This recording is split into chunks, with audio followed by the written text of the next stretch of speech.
Hello. Didn't see you come in. Happy Halloween. You're here just in time.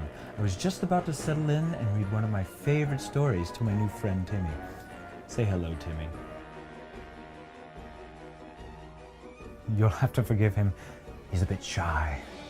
Before we start our tale, a warning. Now a warning? Yes, a warning. This is not a story of princesses and true love, whiskers on kittens and happy endings. This is not a children's book. This is the wickedly fun tale of Mr. McMichaels.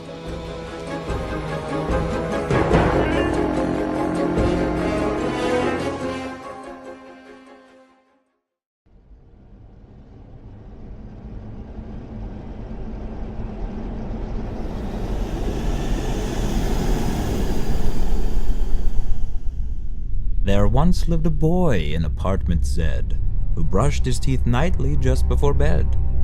He'd scrub to the right and then to the left. He'd scrub them in circles at mother's behest. But one cold night, as he swished and he rinsed, the boy heard a noise that came from the vents. It was a scrape or a scratch, or maybe a scree. So the young boy looked up, and what did he see? It was screws, yes, screws. They were screeching and turning from out of the wall as with fervent yearning. Once loosed from the vent, they fell to the floor, and the grate crashed open to reveal a new horror. 4 pairs of eyes glowed from within. They were hungry and purple on 4 tiny men. The men poured from the vent like rivers of ink. They smiled and hissed, then jumped to the sink. Who are you? The little boy stuttered. One man came forward and eerily muttered, I'm Mr. McMichaels. His voice was like silk. We've come here to eat you, wash you down with some milk. He then gnashed his teeth and licked at his gums. He twirled his 12 talons and twiddled his thumbs. His movements were spry, which made him seem younger, but the smirk in his eyes revealed ancient hunger. The 3 other men were smaller than he, but looked more voracious and giggled with glee. It's time, yes, it's time. They crouched low to pounce. To eat you all up, every last ounce. No, please don't, the little boy gasped. I'll give, well, anything, whatever you ask. McMichael's grin grew as he looked to the wall where hung a framed picture of a girl quite small. Anything you say? Well, isn't that rich? What of your sister? We've been craving a bitch. The little boy paused and started to think. Jill? You'll take Jill? And the inky man winked. The boy gave a nod, then lowered his head. His tears welled up as McMichaels said, Oh, such a nice name is your sister's, Jill. Now come you with us and watch closely our skill. The boy wriggled and fussed as the little men thrust him into the hall. One even cussed, This lad is so strong and great is his will. Let's see if it stands as we tear apart Jill. Into dear Jill's room they slank and slithered. They heard Jill's snores and the boy's heart withered. Get to work, my friends, M's voice was sweet. I'll hold on to the boy, just save me some meat. With that, the 3 clapped, and to each other said, with needle-road smiles, Let's leap to the red. Claws ripped and claws slashed, blood flowed and blood splashed. Then Mr. McMichaels leaned closely to ask, Shall we continue, my boy, to take our fill? Or should we take you instead of wee Jill?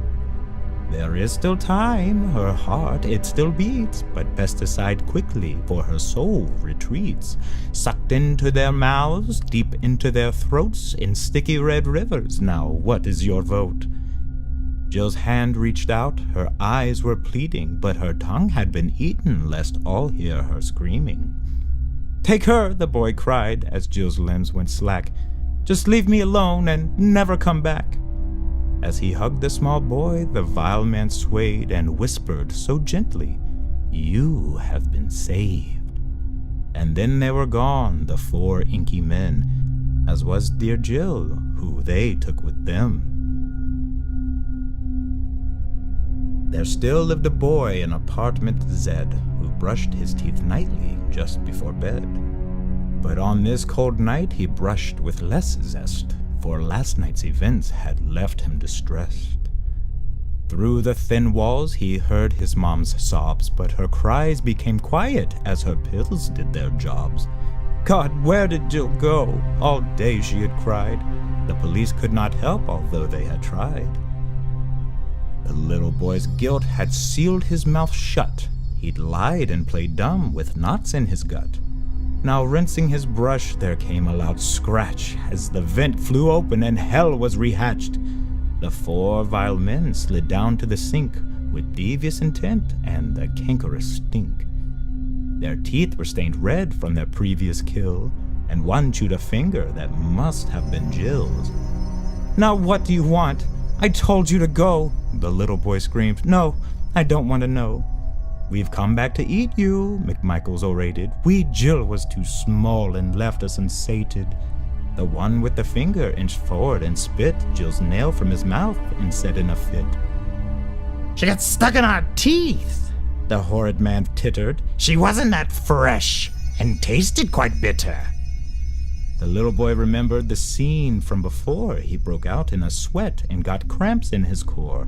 No, don't eat me, he rasped as he gasped. I'll give, well, anything, whatever you ask. Anything you say? Well, isn't that blunt? What of your mother? We've been craving some. Stop! Okay! The boy shrieked and pled. Just don't make me watch. Let me get in my bed.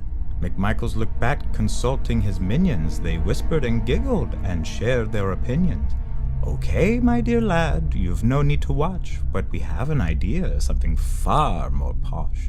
You're going to listen as we rip and we slurp. You'll smell all the smells as we crunch and we burp.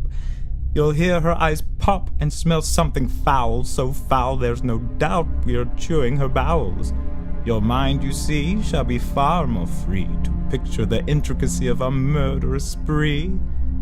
Down the hall they skipped and stopped at Mom's door, where McMichaels paused and reminded once more. Stand here and listen, and if you should run, we'll sop up your blood with a crusty old bun. Then they opened the door and tiptoed in a neat little line, their grin stretched thin. At first it was quiet, not barely a sound, and then Mother screamed and McMichaels called out, Listen close, my dear, as your mother's blood gargles and drips to the floor. Oh my, is this marble? I hope that it is for, and not to be mean. Once we depart it will be easy to clean, or we can stop and eat you instead of your mom. Is that what you want? What is your qualm? The little boy thought, and the little boy thanked, and wrung out his hands as his face went blank.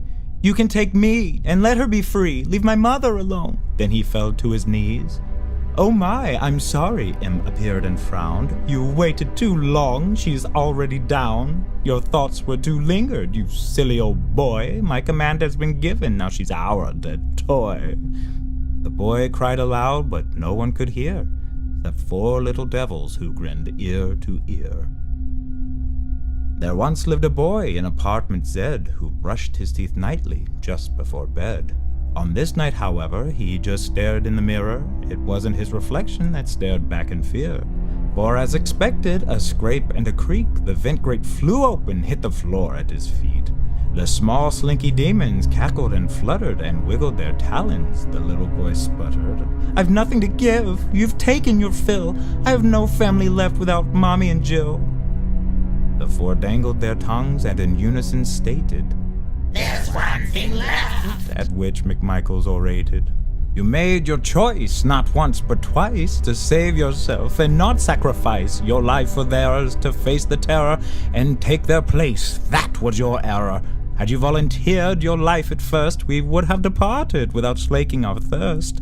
You see, what we crave is much more depraved, to corrupt little boys whom then we enslave. So prepare, my friend, for this is the end of life in the light. It's time to descend. You'll be one of us, lurking in vents and sucking the souls of good little gents. With that came a change. The boy's eyes rolled back, and shadows crept in as his skin turned black. His nails became sharp, his teeth became pointed, and there sounded a crack as his limbs were disjointed. The 4 demons leered and licked at his tears, a creamy elixir of salt and of fear. Then together they minced as the little boy rinsed, just one final time, for he was pulled through the vent.